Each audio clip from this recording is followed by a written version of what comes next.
Hello, and thank you for watching the latest episode of Beyond the Book. My name is Ashley. And my name is Sarah. And we have a special guest star with us today, Mr. Andrew Carnegie. We created this video series for families like yours. We're going to explore how a book can inspire you to read, learn, and create together. The inspiration for this episode is Andrew Carnegie, and the book about him called The Man Who Loved Libraries, The Story of Andrew Carnegie by Andrew Larsen. Andrew Carnegie was born in 1835 in Scotland, and when he was a child, he came to the United States with his family on a boat and was put immediately to work in a factory.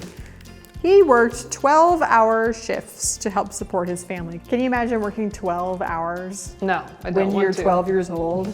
But he loved learning, but all of that work meant he didn't have time to go to school. He also was not able to afford buying books for himself because at the time books were very expensive. And worst of all, his town did not have a public library where he could borrow books. Andrew was fortunate enough to meet a man who had a private library. So it was a library in his home that he let some people come and borrow books from. And Andrew loved doing that. The more he read, the more he learned. Is that why this library is named after him? Sort of. So when he grew up, he started working with the railroad industry, which was a big deal back then. And he made some money, which he invested in steel, which was a big deal back then. And he became fabulously wealthy. What do you think he did with all of his money? Probably bought a yacht. No yacht. In fact, Andrew Carnegie donated over 90% of his wealth over the course of his lifetime. One of the projects that he donated his wealth to was building public libraries all over the world. He built over 2,500 libraries, and this library is one of them. Midtown was actually built in 1905, which, if you can believe this, was before cars were even invented. And there were only 700 books and materials to actually check out. Sounds like a lot, but now we have over 250,000 of them to check out. So what are some other things about this particular branch that people might not know about? Well, we are the only library in Greene County to have fireplaces, 5 in fact.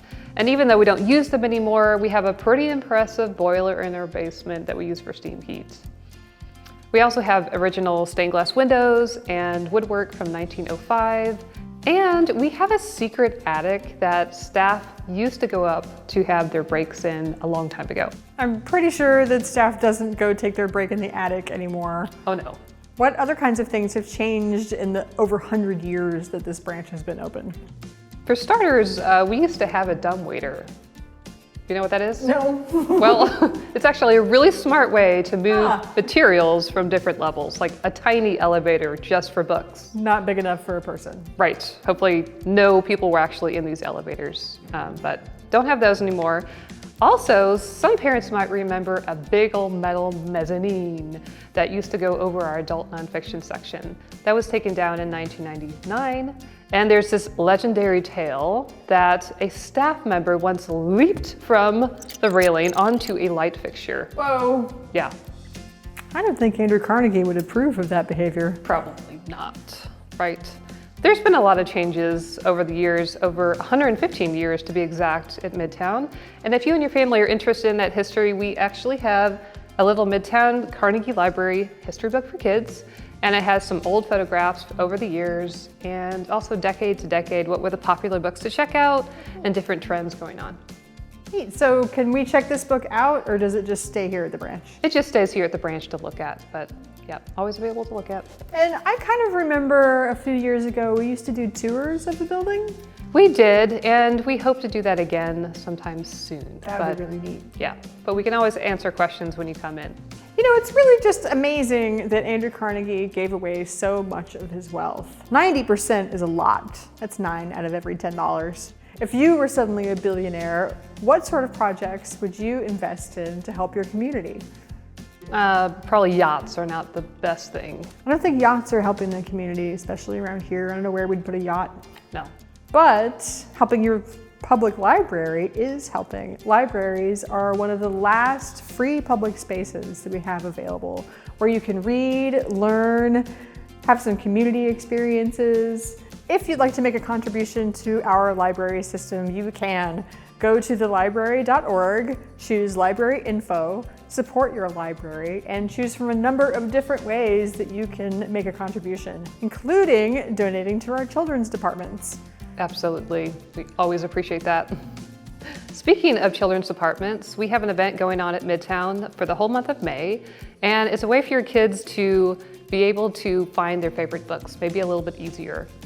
We're going to talk about the 8 different categories of books that are at all the children's departments, show you around, and then they'll take a little test and can earn themselves a badge, saying, I took the challenge and became a library expert.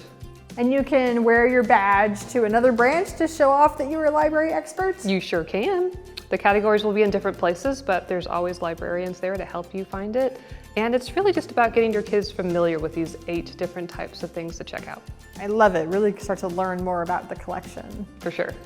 Well, thank you so much for joining us and learning more about Andrew Carnegie, the Midtown-Carnegie branch, and our library system in general. If you would like to read more books about the library, we've got plenty to choose from. Thanks, Andrew.